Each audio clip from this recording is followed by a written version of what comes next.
ஓம் சாந்தி. VK. Surajbhai அவர்களின் தாரணை வகுப்பு டிசம்பர் 23, 2024. நாம் அனைவரும் இவ்வுலகில் பன்மடங்கு அதிர்ஷ்டசாலிகளாவோம். நமது அதிர்ஷ்டத்தை எண்ணி சற்று புன்னகைப்போம். இந்த வாழ்க்கையில் இந்த கண்களால் நாம் என்னவெல்லாம் கண்டிருக்கிறோம் என்று யோசித்து பாருங்கள். எவற்றை 4 யுகங்களிலும் ஒருபோதும் பார்க்க முடியாதோ அவற்றை இந்த கண்களால் நாம் கண்டிருக்கிறோம். பிரபுவினுடைய வளர்ப்பில் நமது வாழ்க்கை நடந்து கொண்டிருக்கிறது.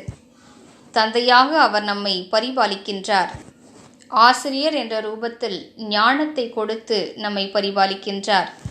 மேலும் சத்குருவின் ரூபத்தில் வழிகாட்டியாகி நமக்கு நல்லதொரு பாதையை காண்பித்து வரங்களையும் வழங்கி நம்மை பரிபாலிக்கின்றார்.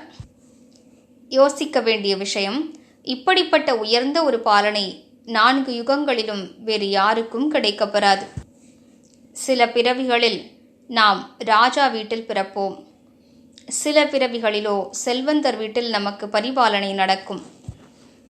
இந்த உலகில் சிலர் ஏழ்மை நிறைந்த வீட்டில் பிறவி எடுக்கிறார்கள். அவர்களது நிலை என்னவாக இருக்கும்?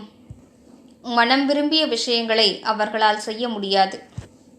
அவர்கள் படித்து புத்திசாலியாக ஆக விரும்பினாலும் அவ்வாறு செய்ய இயலாது. அவர்களால் நல்ல உணவருந்த முடியாது.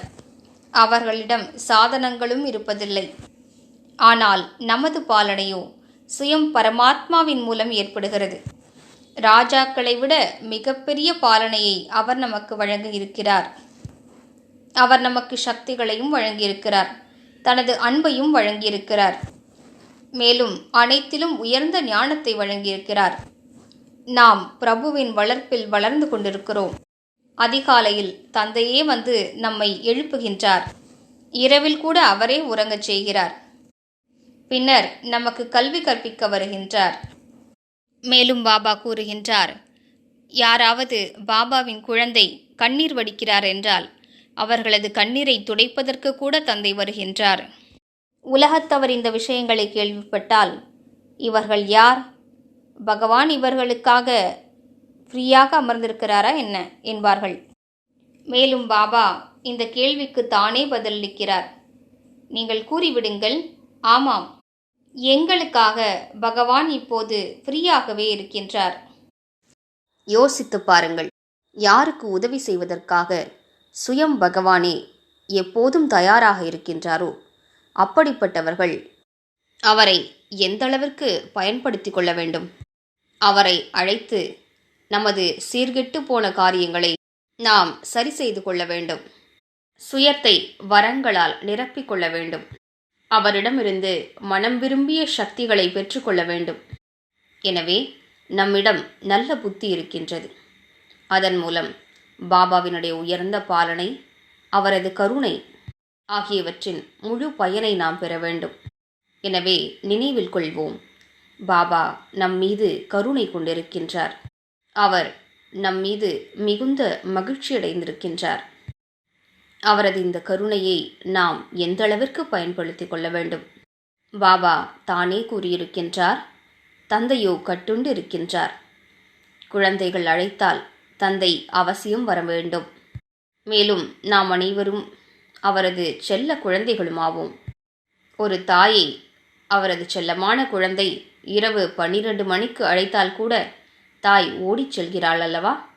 நாமோ பகவானுடைய செல்லமான குழந்தைகள். நாம் அவரை அழைப்போமானால் அவர் ஓடி வருவார்.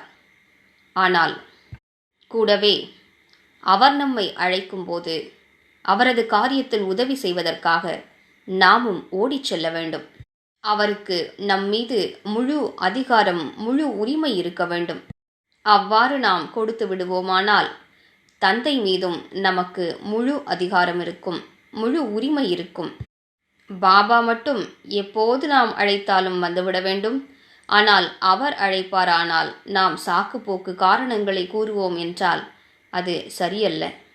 இந்த வித்தியாசத்தினை நாம் அழித்து விடுவோம். மேலும் இன்று முழு நாளும் நாம் பாப்தாதாவை அழைப்போம். நம் தலை மீது அவரது ஆசிர்வாத கரத்தை அனுபவம் செய்வோம். இது மிகுந்த அனுபவம் செய்வதற்கான விஷயமாகும். பாபா மேலும் ஒரு அழகான விஷயத்தை கூறியிருக்கின்றார்.